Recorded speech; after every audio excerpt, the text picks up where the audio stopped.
Bueno chicos, vamos a ir a hacer el 5, que ya es el último ejercicio.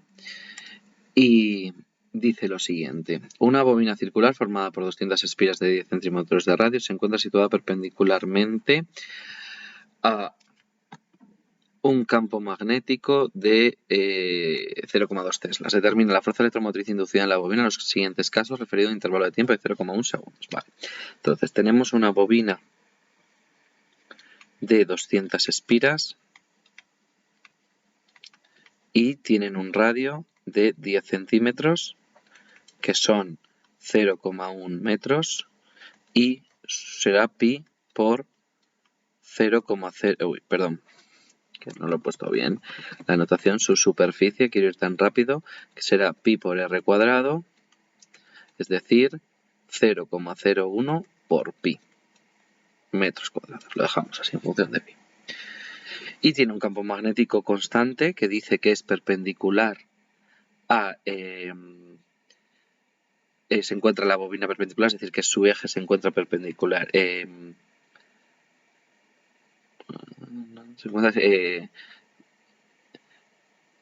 Vale, lo que se encuentra realmente perpendicular, si esta es la bobina, el campo iría hacia aquí, ¿vale? Lo que es perpendicular al plano de la espira, que será 0,2 teslas. ¿Vale? Es decir, el vector campo y el vector superficie son totalmente coincidentes, bueno, son paralelos, este sería S, este sería B. Lo que es perpendicular es B a la superficie de la espira, ¿vale? Y dice, ¿qué ocurre? Y tenemos un intervalo de tiempo de 0,1 segundos. Y queremos hallar la fuerza electromotriz en el caso de que se duplicase el campo magnético, se anula, etc. Entonces, ¿qué es lo que vamos a hacer? Pues vamos a hacer inicialmente, tenemos este caso, que tenemos muy claro cómo es. Entonces vamos a hacer el flujo en este caso, porque esto nos va a dar en todo momento el flujo inicial.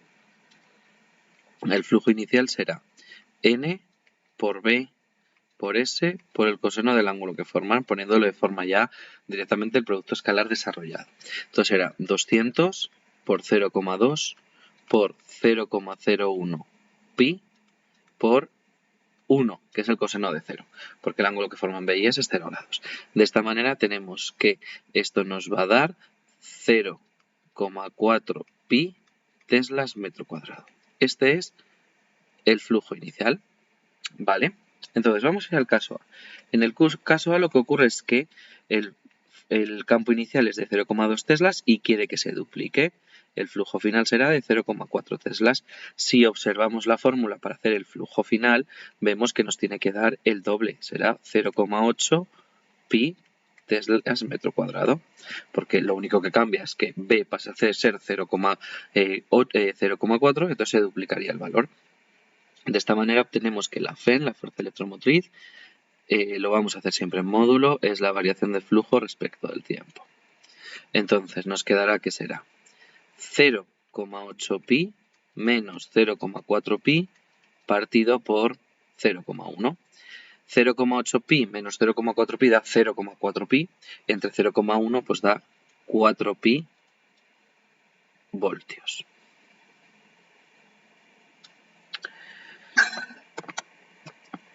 Si vamos al apartado B, dice que se anula el campo magnético, ¿vale? Si se anula el campo magnético es que el campo magnético inicial es 0,2 teslas y el campo final son 0 teslas.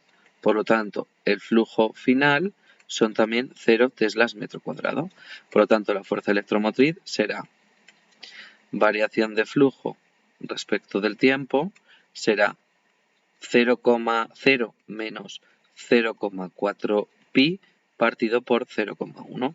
Esto también da 0,4 pi entre 0,1 nos da 4 pi voltios. Como veis, nos va a dar la misma fuerza electromotriz en el apartado A y en el apartado B, pero nos van a dar de sentidos contrarios, porque en uno está aumentando y en otro disminuyendo, ¿vale?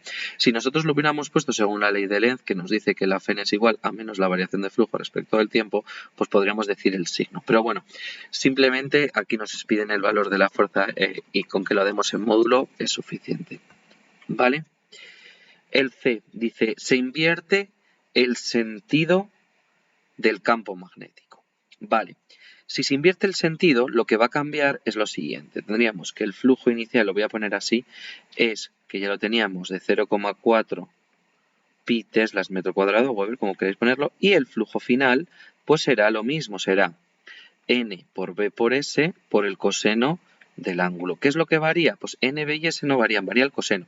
¿Por qué? Porque s no varía, el vector s no varía, si al principio es 0 grados pasan a ser 180, por lo tanto será 200 por 0,2 por 0,01 por pi por el coseno de 180 grados, porque ahora ya son paralelos pero de sentidos contrarios, por lo tanto esto nos da menos 0,4 pi teslas metro cuadrado. Ese sería el flujo final. Si nosotros ahora queremos hacer la fuerza electromotriz, pues será el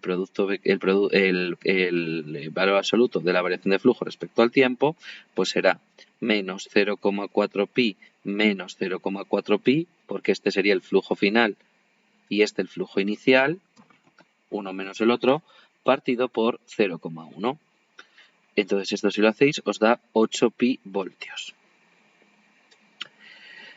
El apartado D nos dice se gira la bobina 90 grados en torno al eje paralelo al campo magnético.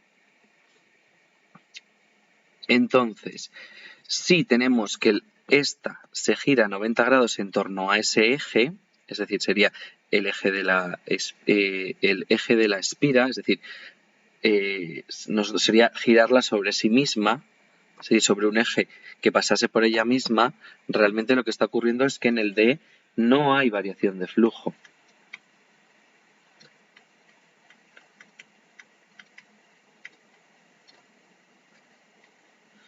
¿Por qué? Porque nos dicen que si este sería la espira, la bobina, y dicen que este sería el vector campo magnético.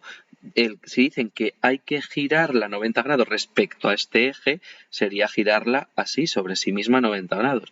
La variación de flujo no cambia, porque ni cambia S, ni cambia B, ni cambia el ángulo entre ellos. Por lo tanto, en este caso, la fuerza electromotriz es de 0 voltios. Y por último, E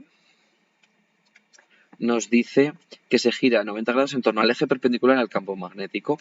En este caso tendríamos que la bobina estaría así y se gira en torno a este eje. Entonces, si este es el vector S al principio y este es el vector campo magnético al principio, ocurrirá que luego, si este es el eje en torno al que se giren, ahora las bobinas las veríamos así. B sigue siendo así, pero el campo, pues en este caso sería así, o el campo, el vector S, sería este. Por lo tanto, aquí el ángulo son 90 grados. Vale, entonces, el flujo inicial sabemos que es 0,4 pi teslas metro cuadrado, y en este caso el flujo final pues será n por b por s por el coseno de 90 grados. El coseno de 90 es 0, por lo tanto es 0 teslas metro cuadrado. Por lo tanto, la FEM, la fuerza electromotriz, es igual al valor absoluto de la variación de flujo respecto del tiempo. Entonces será 0 menos 0,4 pi partido por 0,1. Esto nos da 4 pi voltios. Es decir, igual que el apartado B. De esta manera, pues tenemos aquí el ejercicio hecho entero, ¿vale?